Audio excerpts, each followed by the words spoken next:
वीरेंद्र राठौर जी के यहाँ पे जलपान और प्रेस का जो कार्यक्रम पे हम पहुँचे हैं, तो इस अवसर पे वैसे तो अलग अलग मुद्दे हम लोग हर रोज़ लेते हैं, लेकिन एक इन्होंने जो बात कही है कि एक बहुत ही बड़ा मुद्दा ये है कि आज हरियाणा प्रदेश में देश में सबसे ज़्यादा बेरोजगारी, हमारा नौजवान सबसे ज़्यादा बेरोजगारी का शिकार है।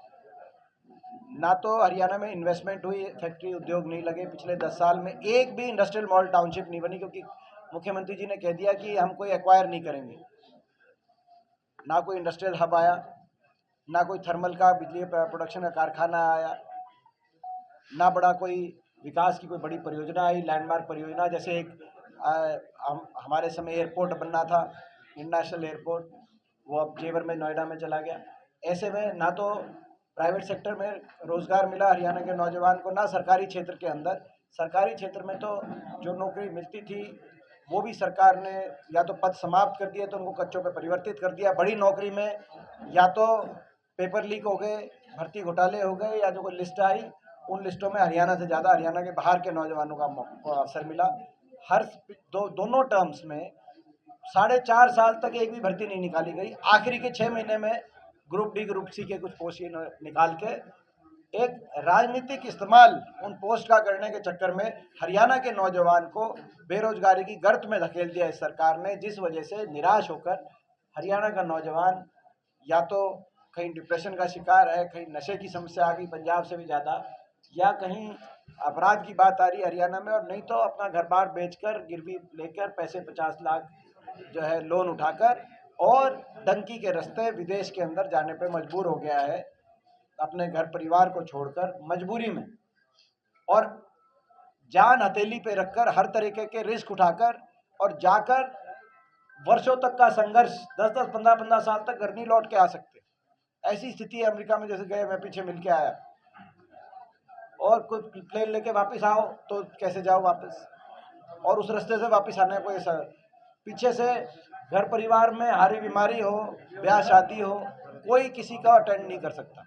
तो इतनी माता पिता पे क्या स्थिति बन रही होगी। ये सरकार की सबसे बड़ी विफलता है। अमेरिका के अंदर तो ये कहा जा रहा है, ऑस्ट्रेलिया के अंदर ये कहा जा रहा है, कनाडा के अंदर, कि जो 80s में 90s में पंजाब से पलायन हुआ था, पिछले 7-8 साल में हरियाणा से उतना पलायन अब हुआ। ये मैं समझता हूँ कि आज हमारे प्रदेश और इस प्रदेश की सरकार को शर्मसार होना चाहिए। इन्होंने आपको पता है ये स्थिति बन रही थी, तो ये जो है डबल इंजन की से हरियाणा की जनता को लूटने की सरकार। हम पहले दिन से हमने कहा था कि 5100 का बुढ़ापा पेंशन का कोई समझौता नहीं, समझौता प्रदेश को लूटने का था। कहीं खनन के महकमे से, कहीं शराब के महकमे से, कहीं एक्साइज के महकमे से, कहीं धान घोटाला सामने आ रहा है।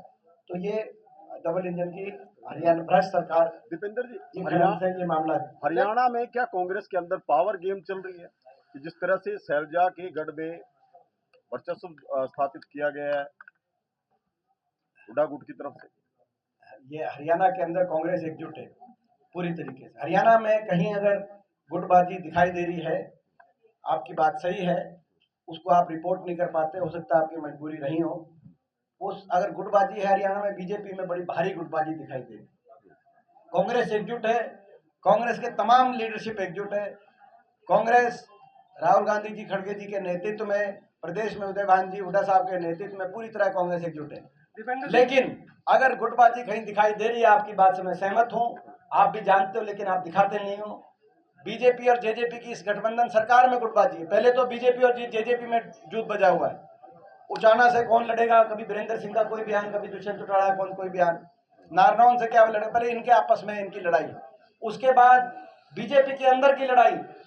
आप धनखड़ साहब से पूछो कि गुटबाजी का क्या कौन शिकार हो रहा है हरियाणा के अंदर, आप पता करो उनके दिल पे क्या बन रही है। आप पता करें कि अनिल विज और मुख्यमंत्री जी के बीच में बातचीत क्यों नहीं चल रही, क्यों अपना स्वास्थ्य मंत्रालय की फाइलें नहीं निकली, हरियाणा के अंदर कितना नुकसान हो गया स्वास्थ्य महकमे में, सारे जो है सारे आज अस्पताल क्यों खाली है, डॉक्टर क्यों नहीं है। आप पता करें राव इंद्रजीत क्यों नहीं गए आदमपुर चुनाव में वोट मांगने। आप पता करें कृष्णपाल गुर्जर जी क्यों नहीं गए वोट मांगने। रमेश कौशिक जी क्यों जो है मुख्यमंत्री जी से नदारद रहते। आप पता करें सांसद अरविंद शर्मा जी ने परावर में ये क्यों बोला कि रोहतक में एक पूर्व मंत्री ने 300 करोड़ अमृत घोटाला कर दिया और मुख्यमंत्री जी के खिलाफ क्या क्या नहीं बोला मुख्यमंत्री जी के खिलाफ। वो शब्द मैं रिपीट करूंगा, शायद आपको बीप बीप बीप बीप करके दिखाना पड़े, हम नहीं चाहते। हमने उन्होंने काफी कुछ बोला था अरविंद शर्मा जी ने, वो आपने कम दिखाया। वो जो है वो मेरे ख्याल जो है, क्योंकि जो मैं समझता हूँ तो बीजेपी में अलग गुटबाजी, बीजेपी और जेजेपी में अलग लठबाजी, और जेजेपी के अंदर तो इस चरम पे मामला है कि उप मुख्यमंत्री के प्रोग्राम में उनके खुद के विधायक ही नहीं जाते। कितने विधायक जाते हैं पता करो। ये सत्ता दल है, ये भी दिखाओ आप तो भाई। बाकी हाँ, ये आप लोग ये कह सकते हो कि इतना बड़ा परिवार सत्ता दल आपस में थोड़ा बहुत मनमुटाव, तो भाई जो है वो अगर वो ये बात कह रहे हैं, लोकसभा चुनाव में सर इंडिया गठबंधन हो रखा, देश में हमारा गठबंधन इंडिया गठबंधन है, और हरियाणा प्रदेश में जो है कांग्रेस पार्टी सक्षम है 90 की 90 सीटों और 10 की 10 लोकसभाओं में लड़ने के लिए कांग्रेस पार्टी सक्षम है। दीपेंद्र जी, आप लोग अकेले लड़ेंगे या साथ हैं? कोई अलग थोड़ी होता है, हम साथ हैं सारे। दीपेंद्र जी, लोकसभा चुनाव जो है क्रिमिनल्स द्वारा स्पॉन्सर किए गए, इस तरीके की बातें पीछे सामने है, उसको लेकर क्या कहना चाहेंगे? यूएस जब आपकी बातें सामने आई कि क्रिमिनल लोग थे जिन्होंने वो ऑर्गेनाइज किया। मेरा सारा कार्यक्रम मैंने स्पॉन्सर किया था, खुद ही मैं अपने से गया था, और सारा जो है अब आप सुबह से लेकर शाम तक हम हजारों आदमियों से मिलते हैं, चाहे यूएस हो चाहे यहाँ हो। यहाँ भी सुबह से लेकर आप भी मिलते हैं। कोई इस कमरे में जो खड़े हैं, कोई अगर किसी का किसी पे कोई पर्चा दर्द है, आपको थोड़ी शक्ल से थोड़ी पता चलेगा किसका क्या है। लेकिन तो ये जो है मैं समझता हूँ कि भाई किसी का जो है जिसने हाईलाइट किया भाई, अब क्या करें, जो है वो मेरे खिलाफ जो है बोलते रहते हैं, मुझे निशाने पे लेते रहते हैं। तो मैं तो देखो सरकार के खिलाफ तो आवाज़ में उठाऊंगा, लड़ाई लड़ूंगा, मगर मुझे इस बात की संतुष्टि जरूर है कि भाजपा, पूरी प्रदेश की भाजपा के निरंतर निशाने पे मैं रहता हूँ। ये मेरे लिए एक बहुत बड़ा तगमा है, ये मेरी बड़ी खुशी की बात है कि कम से कम उनको मैं परेशान रखता हूँ। तो उनको लगता है मुख्यमंत्री बनने वाले आप? मेरा लक्ष्य, मैं कांग्रेस पार्टी का कार्यकर्ता हूँ, और मेरा कोई किसी पद का आज तक लक्ष्य नहीं रहा है। मेरा केवल एक लक्ष्य है कि हरियाणा के अंदर सत्ता परिवर्तन होनी चाहिए। अहंकारी सरकार हरियाणा में हर वर्ग के साथ इतना अपमानित करने वाली सरकार, 750 किसानों की जान लेने वाली सरकार, हमारी महिलाओं को, खिलाड़ियों को दिल्ली की सड़कों पे घसीटने वाली सरकार, हर वर्ग पे लाठियां बरसाने वाली सरकार, हरियाणा के नौजवान को बेरोजगार 2 लाख से ज़्यादा, जिसमें से 1 लाख से ज़्यादा तो केवल शिक्षा विभाग में, जिसमें जेबीटी 20,000 से ज़्यादा, जिसमें 20,000 से ज़्यादा गेस्ट टीचर।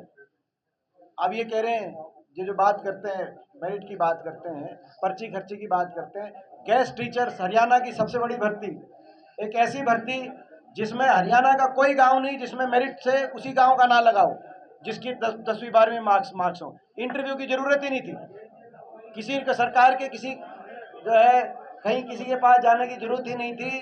अपने उसी गांव के लगे मेरिट पे लगे जिन गेस्ट टीचरों को ले लाठियां जिन पे बरसाने का काम किया जा रहा है इस सरकार में। मैंने जैसे कहा कि आज ये इस तरह के स्लोगन देने वाले बताए सबसे ज़्यादा बेरोजगारी हरियाणा में क्यों है, हरियाणा से देश में सबसे ज़्यादा पलायन क्यों है, सबसे ज़्यादा डंकी का रास्ता हरियाणा क्यों ले रहा है, सबसे ज़्यादा नशे से संबंधित ओवरडोज की डेथ हरियाणा में क्यों हो रही है।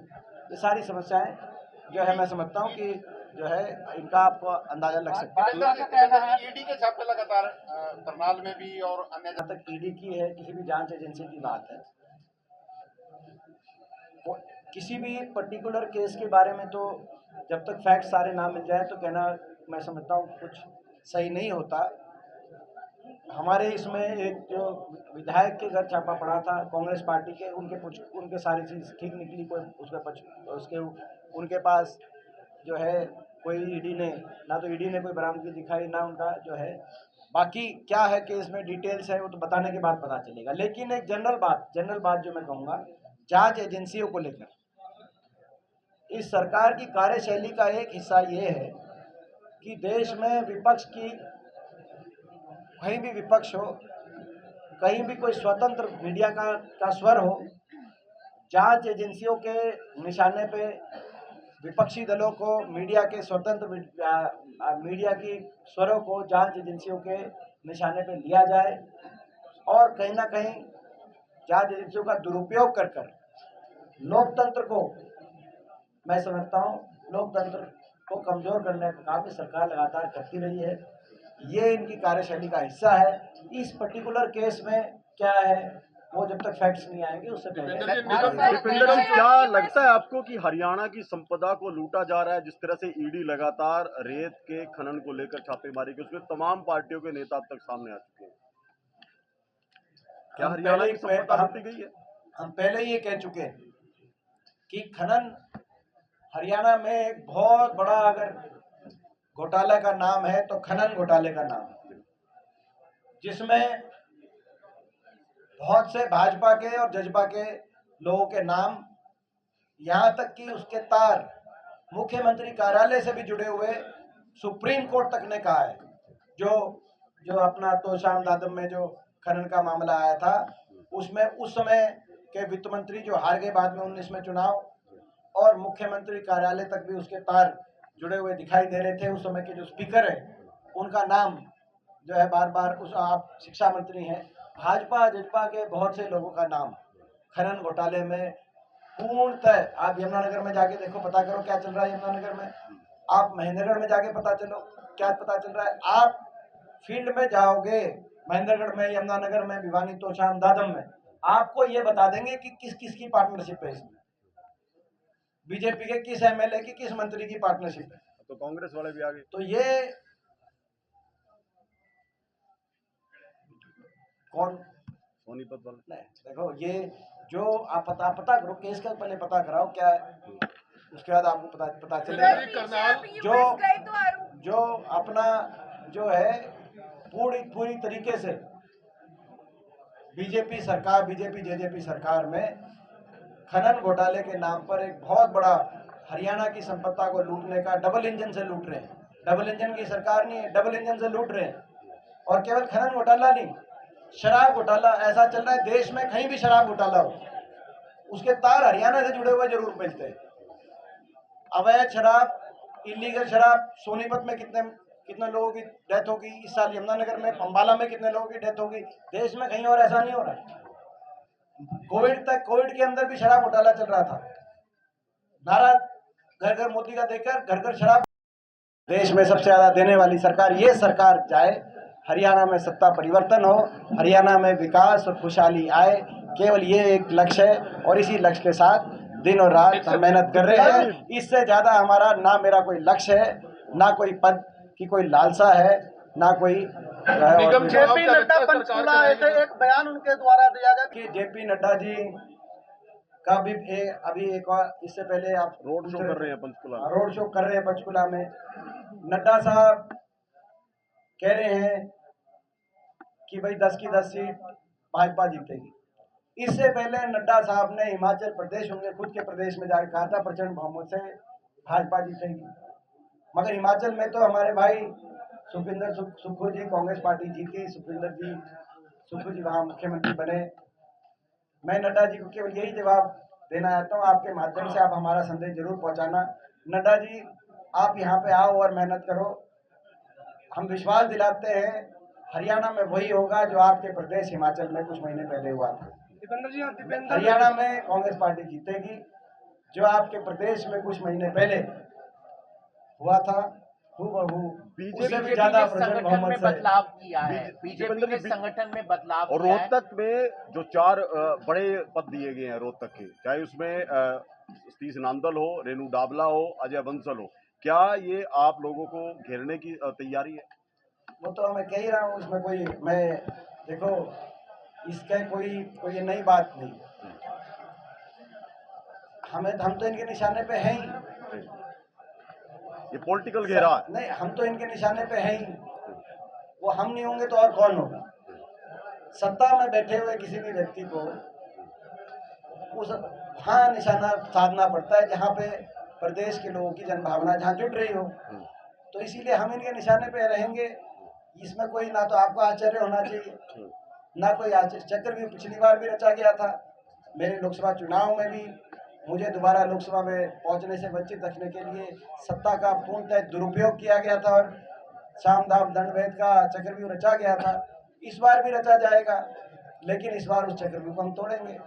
दीपेंद्र और वीरेंद्र की जोड़ी कमाल कर दी।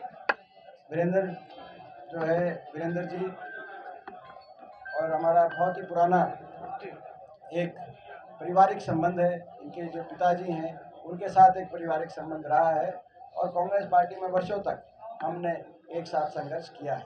आप पेंशन की बात करते हैं, दुष्यंत चौटाला तो अपना मैं समझता हूँ कि भाई जो है क्या जवाब दे, छाछ तो बोले लेकिन छलिए भी बोले।